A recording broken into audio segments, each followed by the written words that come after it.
भोला और शीला तपती गर्मी और तेज धूप से परेशान होते हैं। अब दोनों दौड़ते हुए एक बड़ी लोहार की दुकान पर चले जाते हैं और वहां से एक बड़ा हथौड़ा बनवाते हैं और उसे अपने सिर पर रखकर गांव के बाजार में ले आते हैं। फिर दोनों गांव के बाजार की सूखी और तपती हुई जमीन पर उस बड़े हथौड़े से जोरदार प्रहार करते हैं और तेज प्रहार से जमीन में एक बड़ा गड्ढा हो जाता है और उस गड्ढे से पानी का एक तेज फव्वारा निकलने लगता है। अब दोनों खुशी खुशी उस फव्वारे में नहाने लगते हैं, लेकिन थोड़ी देर बाद तेज गर्मी और धूप के कारण फव्वारे का पानी गर्म हो जाता है और उससे गर्म गर्म भाप निकलने लगती है, जिससे दोनों परेशान होकर जोर जोर से चिल्लाने लगते हैं। अब दोनों दौड़ते हुए एक बड़ा बाथ टब लेकर आते हैं और उसे गांव के बाजार के बीच रख देते हैं।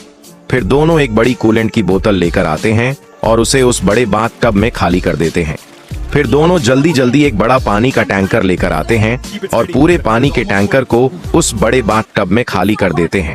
अब दोनों उस बड़े बाथ टब में मजे से ठंडे पानी से नहाने लगते हैं, लेकिन थोड़ी देर बाद तेज धूप और गर्मी के कारण बाथ टब का पानी भी गर्म होकर भाप छोड़ने लगता है और उसकी गर्मी से दोनों फिर परेशान होकर जोर जोर से चिल्लाने लगते हैं।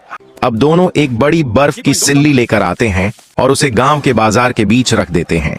फिर दोनों आराम से उस बड़ी बर्फ की सिल्ली पर बैठ जाते हैं और उसकी ठंडक से उन्हें गर्मी से राहत और सुकून मिलता है। लेकिन थोड़ी देर बाद दोनों जोर जोर से रोने लगते हैं, क्योंकि उनको किसी ने लाइक और सब्सक्राइब नहीं किया।